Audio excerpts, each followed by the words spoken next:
Hello, everybody. How you guys doing? I can't talk like Mike. Well, this is Mike's voice. No, maybe not. Okay, today we are here, okay, with an amazing brother from another Mr. Troy. And of course, he's HOB because he is with Mike. Chaos to clarity is our discussion today with hope, help, rebuilding when life falls apart.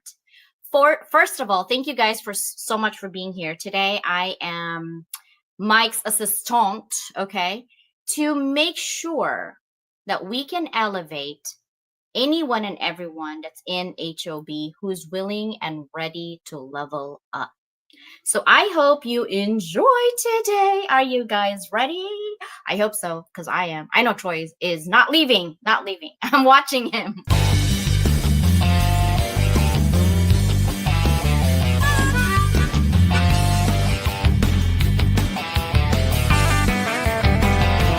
Are you looking to grow your network and your net worth with other high-level, heart-centered professionals?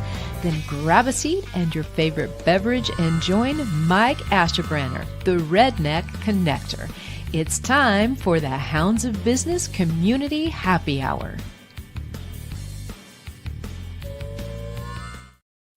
Ta-da! Do you like my outhouse, guys? I know, I need to put pink lights in there. Mike gave me an outhouse to do a live today, so I hope it doesn't snow because I don't want to be cold by myself tonight, okay? But welcome to HOV community. I hope you guys are doing fantastic.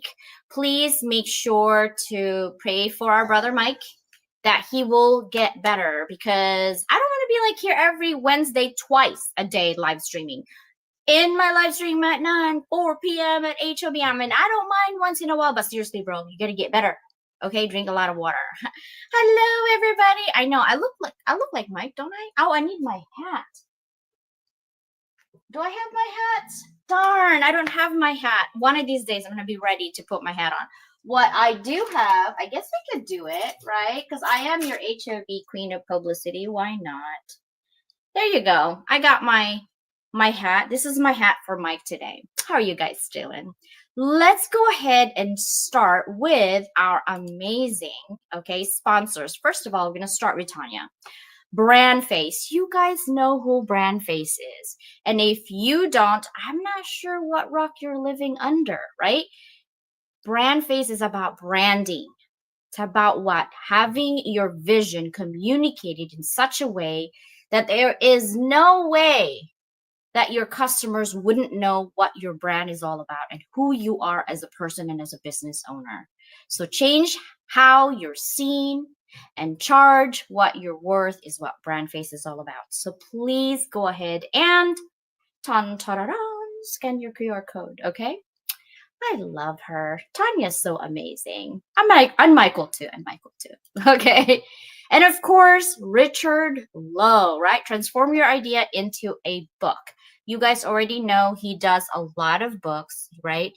And basically, he wants to make sure that if you have a vision of writing your own book and you want to have someone guide you because you don't know where to start, you can ask Richard for help. There's a lot of people out there for sure. But right now, Richard is with HOB. And of course, when Mike left, okay, we had Troy's stuff in here, but that's okay. We're going to just ask Troy. I'm just going to go right through it. Are you ready, Troy? Yes? All right. I need a How are you doing, sir? So good. Thank you for stepping in. Hope Mike feels better soon. I know. It really sucks to be like sick all the time, like for 2-3 days. And you know he can't stay away, even if he's sick, he's always being here. You know what I mean? Yeah. I get it. And being sick is the worst. It's the worst. It is. I had a flu. My husband actually is sick right now as well. He's traveling. And he's calling me, he's losing his voice. I'm like, how are you going to present? I think he's going to the Angel Stadium tomorrow to present about AI. And he's like, I'm trying not to talk, but they want me to talk. I'm like, no, just be quiet for a minute. Just drink water and But Yeah, you know, have some water, have some tea. yeah, have some tea. All right, so let's see who's in here already, Troy. Obviously, I was already here doing my YouTube stuff. And of course, look at Mike. He is here, right? Yes, yes. Lewis, he was also in my 9 a.m. PST today. Noni, what's Wow. up, sister? I've met Noni. Lewis, I need to meet because he's in Orange County. They're all HOB, by the way, Troy. They're all our brothers and sisters. And that's my It's a sister, good group. Danielle. I know Danielle is from Sacktown, Sacramento, California, right? There you Yes. go. Yes, of course. And Mike is on there. And of course, my sister Susanna. She is in Oregon. Oregon. That's what I call it. Love it. Hello, Bobby. Welcome. All right, Troy. Today we're going to get to learn. Actually, this is the first time I've met you. And I don't know anything about you, but I'm sure Mike already knows everything and anything about you. So I want to get to know you and our fellow HOB. How about start your story from 20 years ago until today? Like, go back 20 years, just extrapolate your experiences. Ready, go. 20 years ago? Yeah. Man, 20 years ago, I wanted to be a history professor. And yeah, I was 20 years ago, graduating college, wanting to be a history professor. And so I applied to a whole bunch of places. I want to study Spanish history, and I got into one program, and it was the one I didn't want to go to, right?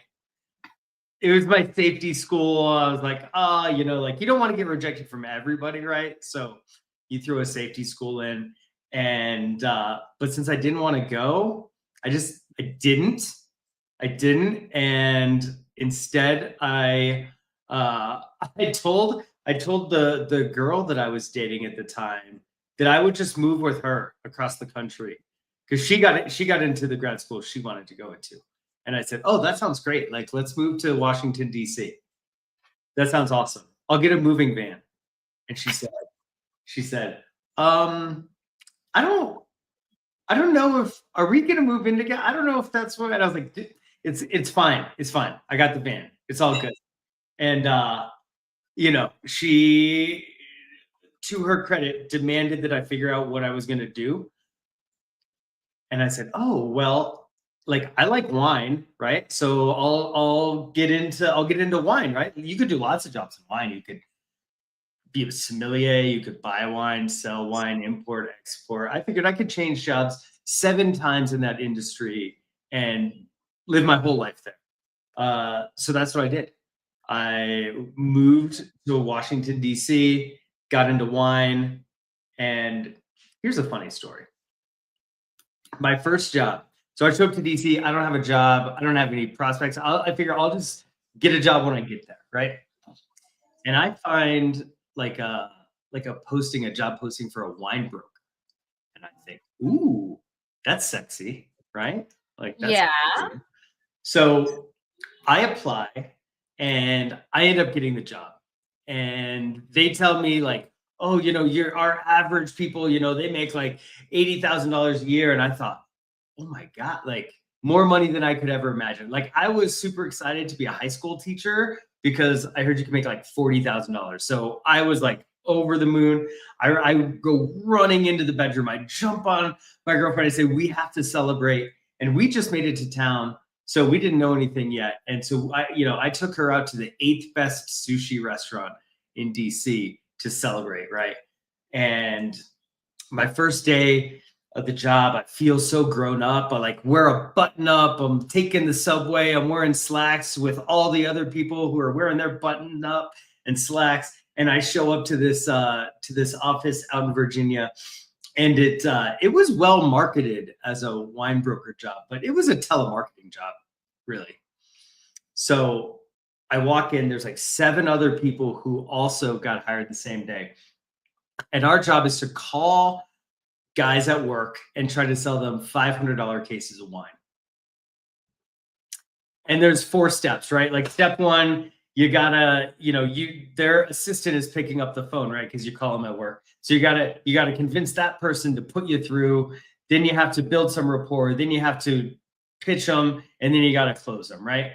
And this was like old school sales. Every day was one of those goals, right? Day one, get past the assistant. Day two, get past rapport. Day three, get past the pitch, right? And every time you did one of those steps, you walk up to the front and put a mark on the board, right?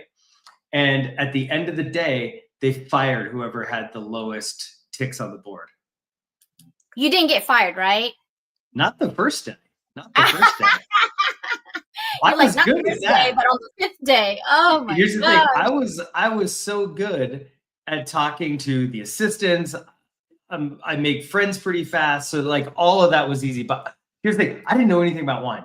So I'm just reading these scripts of words that I don't understand. And I'm sure that I sounded like, somebody reading The Hungry Caterpillar to a kindergarten class, right? And so I was the last guy they fired before they kept like 2 rock stars in their group. And wow. and it turns out I spent more money celebrating getting the job at that sushi place than I made at the job the whole time. Oh my gosh. But what did that taught you? Did it teach you anything? Did it taught you anything? What was it? Well, I got some encouragement on the way out the door, and they said, well, you know what, listen, like the phone is not good for you. You would be great in person or like in a tasting room or something like that, right? So I ended up, luckily I got fired fast enough that I just like followed up with somebody I already turned in an application with. And I got that job like in a wine shop where I could talk to people and stuff like that. So yeah, what did I learn? You can't put a square peg in a round hole, right? And no, that's what. Okay, so this sister from another mister, my bestie right here, will always talk about moving beyond that box. You can't put people in boxes and think that that's where they belong when they don't feel like they belong on there, right? Yeah. So fast forward to maybe 2 years ago and now, where are you now? Okay, so in a lot of ways, from 20 years ago to 2 years ago, or maybe 1 year ago, I'm like a little bit on a similar path. And I just took a 15 or 20 year roundabout out of the way, because now I'm writing a book, coaching, like doing all the things that I wanted to do 20 years ago, but I had no idea how to do, right? Like I loved writing, was always very good at it, but people I didn't see a clear on-ramp to that until a little bit over a year ago, when I started writing and just started like plugging away. And yeah, and so that's what I'm doing now. Like I said, I have a book coming out. I write for other people. I do some ghostwriting and coaching, and in a lot of ways, yeah, it's actually where I thought I would be, but I just took a huge detour in between those. Well, it's not even a detour. I see it as like, well, I guess it could be seen that. I see it sometimes when we have our own goal and we're so determined to do it, but it's actually not meant for us. So instead of going to this straight line that we kind of see where we're supposed to be going, right? And then while we're driving, a ball just literally hits your car or something, and so you stop and you're like, okay, let me fix what's happening here, blah, blah, blah. And then you're like, wait, where was I going again? I exited the freeway. How do we go back to 15? Oh, right. So then you go to this route again. You're like, okay, we're on the freeway. It's another 6 more hours, right? It was 3, but we stopped by, and then boom, you don't have any gas anymore. So you got to go and eat, and you're hungry and you stop. I feel like that's the journey of life, right? Oh, I took the squiggly path for sure. The scenic route. Yeah, absolutely. Yeah, so you move from like craft distilling to personal coaching. So what was the pivotal moment that sparked this dramatic shift in your life's direction? There were 2 big ones. The first big one was like, I was in the alcohol business my whole adult career, essentially, right? And I developed a drinking problem. So I went to rehab. Like I couldn't do it anymore. one day, like at, oh gosh, I don't know, it was like 2021, you know, I was too drunk to be at home when my kids got home, and wife kicked me out, said can't be here like this. And that I checked myself into rehab, and that was the biggest fork in the road for sure. And then in that, you know, in that process, I learned so much, and a lot of what my coaching is based on now, and my self-care routine is based on things that I learned there, and overcoming addiction. And they were so strong that when I graduated, like the week I was supposed to graduate from rehab, I was working, you know, sober, they feel like take care of myself, right? So I'm like working out, and I feel this like crunch in my shoulder, right? And it's a crunch I'd felt before, and I was like, you know what, I'm gonna go take care of it now, right? And so I go, and the orthopedic guy took an X-ray, and he says, oh, I don't schedule an MRI. He says, and so I go, okay. So 2 hours later, I'm crawling into another MRI machine. He gets the results, and he says, that evening, this is all the same day, he says, I'm not rare orthopedic tumors. And I say, yeah, send me that guy. Send me that guy. And so I got diagnosed with chondrosarcoma, which my surgeon called it a big, scary, dangerous, rare cancer. And this surgeon, he's the greatest. He is the most empathetic, coolest guy I know. And I'm so thrilled that, you know, we got to meet each other. It was, you know, bad circumstances for sure, but you know, I'm privileged to call him a friend now, and he's not just my doctor. And that cancer had eaten my whole shoulder blade. I asked him at one point when he had to take it out, I said, hey, can we keep a little piece of it? Because I want to put it on a necklace, right? Like, you know, like a mountain man who gone out and killed a bear. Like I wanted to do that. And he just looked at me and said, like, are you nuts? He said, there's nothing left. Oh my gosh. I'll be like, are you nuts? What's wrong with you? This is not a hunting session. What's going on here? Wow, that's a lot. I mean, the mental health from going through, you know, drinking to, you know, your addiction to your cancer, that's a lot to go through. And you're here smiling like, okay, life is here, right? I know your upcoming book is called No Silver Bullets, right? Can we talk about what's in that book, and when can we actually expect that to be out? Yeah, let's do it. Okay, so when will it come? All right, I have 3 weeks left to revise this thing, and then it goes to copy editing and everything else. And then, so it'll publish like May, June. It will be out May or June. And what's in it? Okay, so that diagnosis, I got my official diagnosis like 100 days into my sobriety. And that is like a condition that if you were an evil scientist, like player trying to think of a circumstance to put somebody through for relapse, it would be that, right? And I'm so grateful that I went through rehab first, because it allowed me to put together a toolbox that kept me sane and sober through all of the surgeries and diagnosis and everything that happened after that.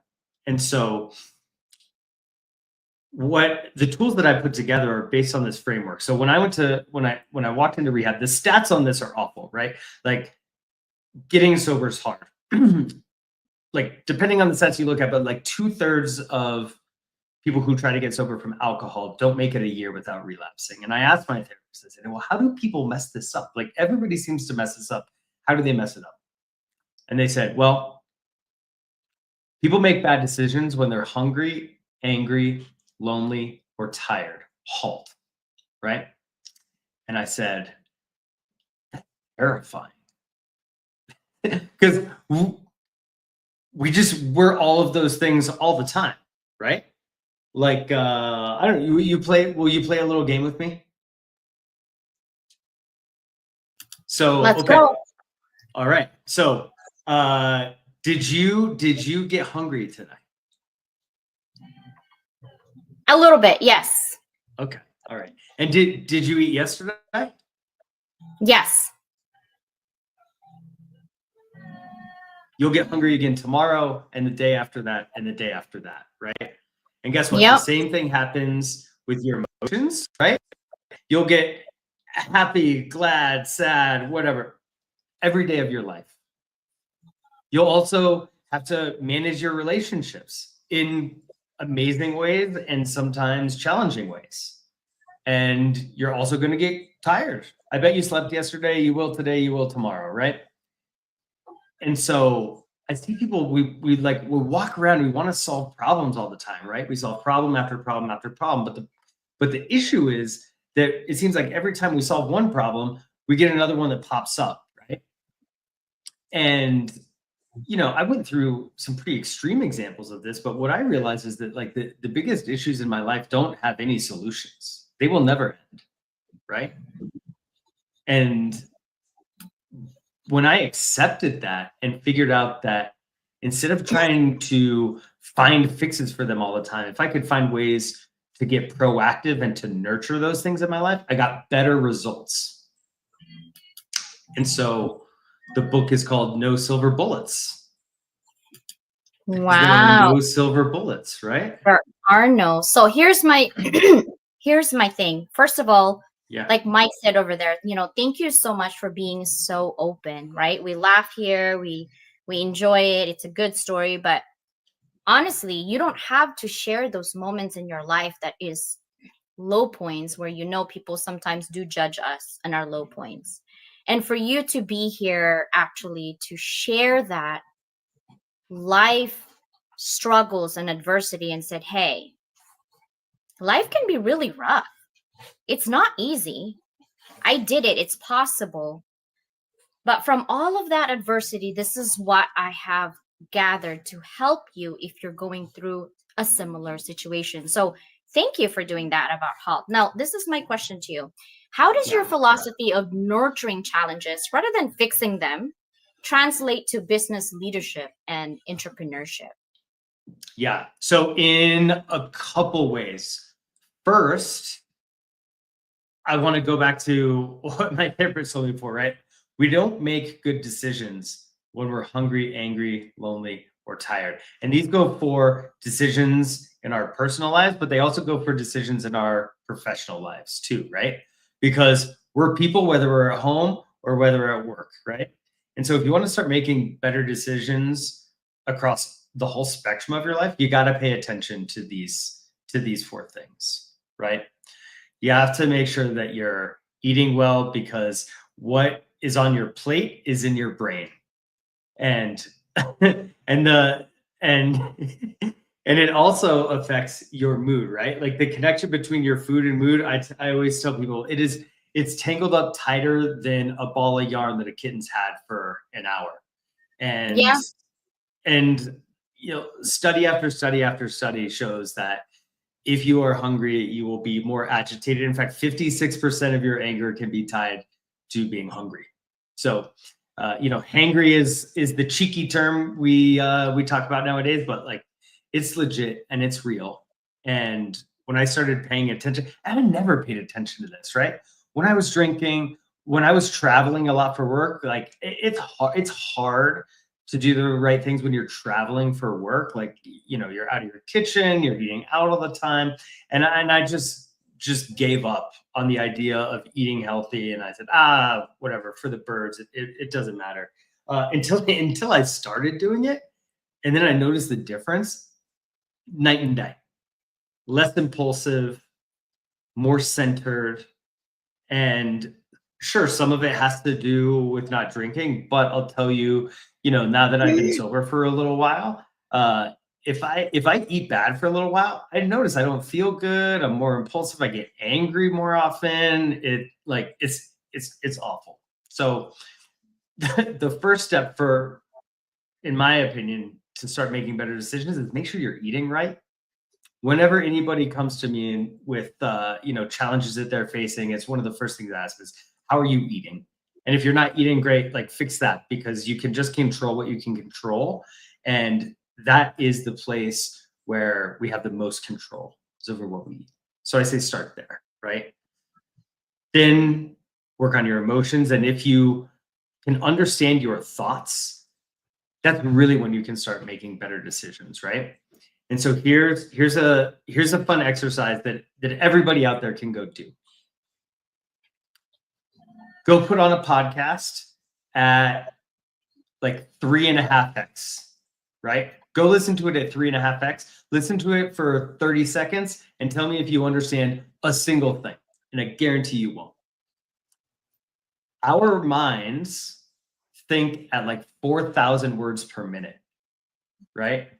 It's too fast. It's too fast to process, really. And I got to get the calculator out because I didn't measure this. But if you're at 3.5x on the Audio podcast, then you're like, that's like 472 words a minute, right? Wow. So you're thinking like 10 times faster than that. So if you really want to understand yourself, you have to slow it down. How do you do that? We talk at, call it 135 words per minute, right? So if you can, and this research comes from James Pennebaker, if you transform your thoughts to language, you'll understand them better. And that transformation is critical.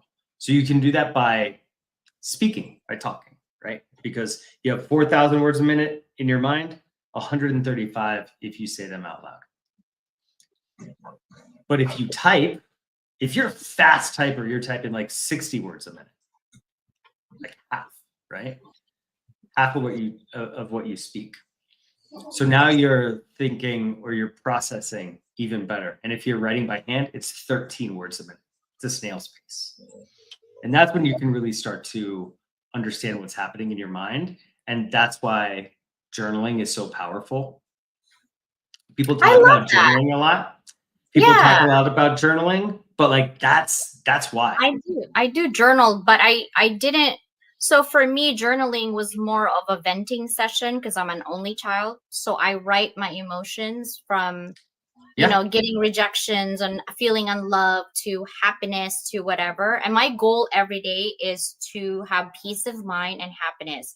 That's always been my goal every day. And whatever I do, I stay with my mission, which is to level up the world through education. But scientifically, I have not thought about that. So thank you for doing that, because I do a lot of research and really putting in why journaling is important. You just build that bridge for me to realize that you're right. It slows down your emotions.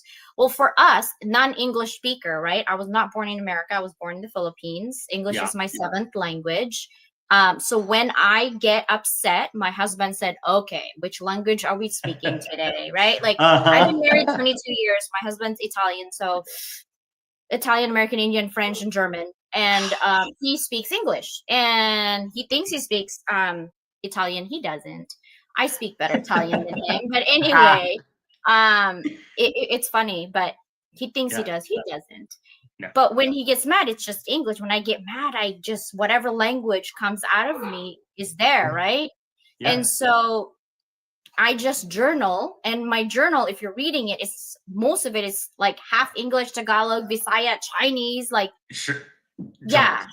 Yeah, but it just like whatever my emotions and whatever the words comes out, I just write it down, right? So I love that, nurturing those challenges rather than fixing them. Now, let's talk about silver bullet, okay? This is kind of intriguing to me.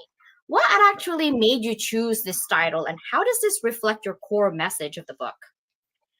Yeah, so I found this title because it's something that I wrote in the book before the book had a title, right? And it goes back to what I was saying a little bit before was, these big issues that really don't have solutions. I was just thought there's no silver bullet. Every time you think you'll lick it, there's something else that comes up, right? And so it just, turning thoughts to language. It just came out while I was writing, and I was like, I tried this and this and this and this and this. No silver bullets. None of it worked, right? And it's a catchy title. It's a thing that people kind of understand right away. It kind of checks all of the boxes for a title, right? You can say it, you can spell it. It doesn't make you want to barf. Very important for a title. And so I stuck with it, and I like it. I think it's a good title, and it really, goes to the point that like these are things just to nurture all the time, and there, there's no silver bullet. There's not the one magic pill that's going to make everything better. There isn't. And I wish there was. Like when people tell you, how do you deal with ADHD this way? I'm like, my quick answer is, I don't know. I just do it. Like literally, like, because that's how I was raised, so it's kind of funny that people ask me that question. I'm like, I don't know. I just do it. What do you mean? But then you have to reflect. I think some people grow and some people don't. Some people grow because they reflect on what doesn't serve them, what doesn't make them happy or comfortable or happy, right? Like, why would you eat something that you don't like every day if you have a choice? You don't. But if you don't have a choice, you suck it up, you're surviving until you can thrive, right? Mm-hmm. So I like that. Now, if readers could take away just one paradigm shift from your book that would transform their approach to life's challenges, what would you want them to be? Okay. So when I thought about it, I was like, why is this therapist like talking to me about HALT, right? And to me, like, again, it was super scary because it seemed like it would take a lot of willpower. Like I heard her saying to me, if you are feeling like you want to drink, like think about it, like, are you hungry, angry, lonely, or tired? And I thought, okay, so I'm going to have to stop. I'm going to have to run through that list. And then if it's right, then you want me to make a good decision versus a bad decision. To me, that seems like it's going to take a lot of willpower. And I didn't get into rehab because I had a lot of willpower, right? So I thought, well, what if I can get ahead of these things, right? And be a little bit more proactive about them, like eat before I'm starving, process my emotions before they erupt, call somebody instead of feeling lonely, like making sure that I get enough sleep and exercise, like getting proactive in those ways, I thought might give myself a chance, right? And as I started pulling the layers back of HALT a little bit, I figured out this grid, and I'm going to kind of make it here because it's a little bit visual. But if you think about the problems in our life as being either physical or emotional, and then either being internal or external, or you can think personal or social, HALT fits right into that, right? Like it's hard to think of a feeling that is more personal or more inside of you and more physical than being hungry, right? In the pit of your stomach. Then when you go to the next side of the grid, you go internally and emotionally, and that's anger. And anger would be like a placeholder for any of your emotions, but in HALT, that anger is the stand-in. Then you go to emotional and social, and that's loneliness. And to me, that's the most important. That's the most important quadrant, in my opinion, is loneliness, because we do ourselves such a disservice by feeling lonely and by isolating. And I got incredibly bummed out writing that chapter of my book because of like just the awful downsides that people have from being lonely, and the trend lines about how we're getting more isolated and more lonely is terrifying. It's not good for us. But then you go to the last one, and that's about energy, right? That's physical and and external, right? Like how your body's feeling, your muscles, your tiredness and things like that. And so dividing them up that way made a lot of sense, because just about every problem that you run into falls onto that grid somewhere. And if you can identify those things, or if you can name them, then you can start to tame them, right? You can start to implement tactics, and they're not fixes, but they're ways for you to work on them a little bit at a time, and you're going to end up with better results that time. I agree. I think people always say, why do you need to know if you have ADHD or not? Because I just got diagnosed about a year ago. I've been to 5 psychiatrists actually, and none of them, they always tell me, you have 4 degrees. There's no way that you have ADHD, because most ADHD people can't finish a project. And I said, okay. But then I went to a specific psychiatrist who's actually for ADHD, because there's no blood test, right? It's more of a question and answer. And, and she's like, well, you definitely are in like 10x on hyper focus. That's why you can finish projects all at once, all at the same time. And that's rare, because most ADHD do not have that. And I was like, you should see my laundry. My laundry is suffering right now. Like, what are you talking about? Right? Or I forget sometimes, when I'm cooking, I forget to unplug. It happens. But I like that framework. What I use for leadership, Troy, that I've learned from just the trauma-informed care. Are you familiar with the 3 R's? Yeah. Well, you tell me which 3 R's. So the first one is realize, right? Understand how your trauma affects you, right? Families, communities, recognize those, because it impacts your brain function, right? And emotions and behavior. The second R is recognize. When you identify that signs that triggers you, that gets you mad, right? That symptoms when you're angry, right? Then you can have emotional deregulation, and you're like, okay, I'm not doing this. I'm withdrawing now. This is not cool. And then also sometimes you get hypervigilance, and then you have trust issues, because people always put you down, or people always don't do what they're supposed to do, right? And then the last one is respond. When you inform and have that, creating a safe, supportive, and empowering environment for healing, you respond better versus somebody who's always seemed like they're out to get you, but they're saying, Troy, I'm here to help you. I'm here to help you, Troy. And you're like, that tone, I can already tell you that tone is not it, right? Yeah. Wow. I love that we are talking about this, because I cannot wait for your book to come out. I will definitely support you. In terms of your book, it's going to come out, you said March or April, or I'm sorry, April or May? No, so I will have them May or June. May or June. They print in April, then they got to ship them to me, and like the whole thing. So I will have them May or early June. Yeah. Okay, it's coming up. It's coming up. It's gonna be right around the corner. Honestly, the clock is ticking. Yeah. Are you gonna have book signing? Of course. Yeah. Yay! Where are you gonna go? Ooh, that's a good question. I don't have the answer to that question yet. I don't have the answer to that. San Diego. I'm like, come to San Diego. My aunt lives in San Diego. See? Nice. Yeah. Yes, we have a lot of hounds in this area. I think Lewis is in Orange County, right? Again, we have a lot of hounds in San Diego, so you all can come here and just enjoy our people. Wait, this is long. Let me see. In business, leadership, and entrepreneurship, nurturing challenges rather than merely fixing them fosters innovation, resilience, and sustainable growth. Embracing obstacles as opportunities for learning, cultivating their teams, problem solving. Yeah. But I love collaboration over competition. I mean, check it out. Mike and I do the same thing. We do live streams. Yeah. We don't compete. We literally pick up each other like, bro, I need you. Okay. Sis, I need you. Okay. I show up, right? Yeah. We're busy people, but we know who is important in our life that we got to pick up, right? Because collaboration over competition is always better than just doing it alone.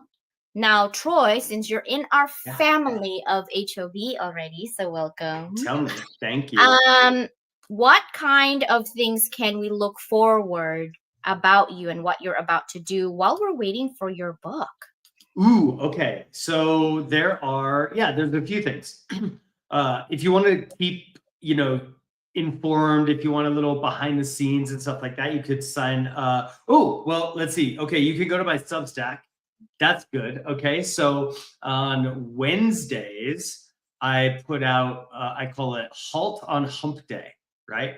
And so there's 4 things. There's one for each: hungry, angry, lonely, tired. One thing that you can do in your life to help you with that. So, sometimes for hungry, it'll be like a recipe that I like, or something about food or nutrition or something like that.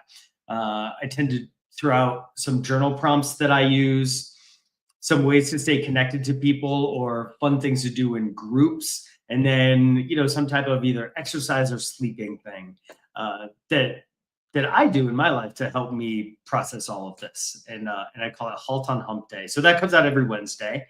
So you can go to my Substack there. If you go to my website and sign up for the newsletter, once a week I send an email about what's happening in the process of the book. I find that people are fascinated by being author. Like, lots of people want to write books. Very few of them do, but lots of people want to. And so getting a little bit behind the scenes has been pretty interesting. So it's a little bit of that, but it's more than that. It's always, I make sure that I give value every single time. So a lot of times it comes in the form of stories, like, oh, hey, this happened this week, or this is a little thing out of the book that you might find valuable. So that's troykarnes.com/newsletter. And I send those out Tuesdays. Sometimes they're late, but Tuesdays. I try to send them out Tuesdays. Yeah. And then otherwise, like, I'm on LinkedIn every day. There it is. LinkedIn every day. Yeah, if you like good vibes and mental health, go check me out. Go check me out there. We need to do a Halt Wednesday live on my side of the pond, right? Because this is Mike during nighttime. I have daytime. I'm a daytime person at 9 a.m. PST. And Mike is like, you need to live in the East Coast. Bro, I tried East Coast for 7 years. I can't do snow. No. Like, I can't. Not you.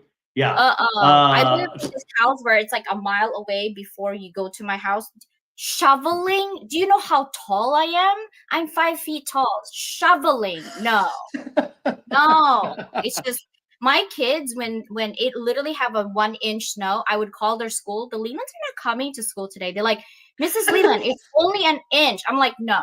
You know why? Because I hydroplaned already. Then I had black ice issue already. I'm not doing it. There it is. Yay. Don't leave, Mike. Because if you leave, it's gone. I love it. Well, thank you so much for being here. You have been so inspirational and amazing. Thank you. And welcome to the Hounds of Business community, brotherhood and sisterhood. We are so happy to be here. Today I'm pink and red. Tomorrow I could be blonde or blue, depending on how I feel, right? Fair. Yeah. But what's important, Troy, is the heart. That's what's important to all of us, right? You have the heart, the passion, the soul to help other people. And it is not about you. It is about the services that you do to inspire others. And so we appreciate you. At least I personally appreciate you for sure. So I cannot wait for your books. Look at this amazing hounds over here, right? Hump Day. Amazing. It is going to be amazing. And Michelle, yes, she is an amazing sister and she does journal. I see her writing her journal and she would that's awesome. Take a picture of me of it. And she's like, Dr. CJ, see what happens? I was like, oh, wow. Okay. So that happens today. Tell me about it. It helps. It helps. It does. Thank you guys so much for being here. I appreciate you. Usually Mike goes all the way for an hour, but I have to teach business law. So I love you guys. Troy, I need you to be on Level Up Academy soon on Wednesday. So we'll connect. Okay. Let's do it. I'm there. And thank you for stepping in. I know you did it last minute and I really appreciate it. So. Oh, no, I appreciate you. And Brother Mike appreciates you. So thank you so much. Bye, everybody. Thank y'all for stopping by. Be sure to follow, share, and like, and send me a message if you had fun today. Y'all come back now.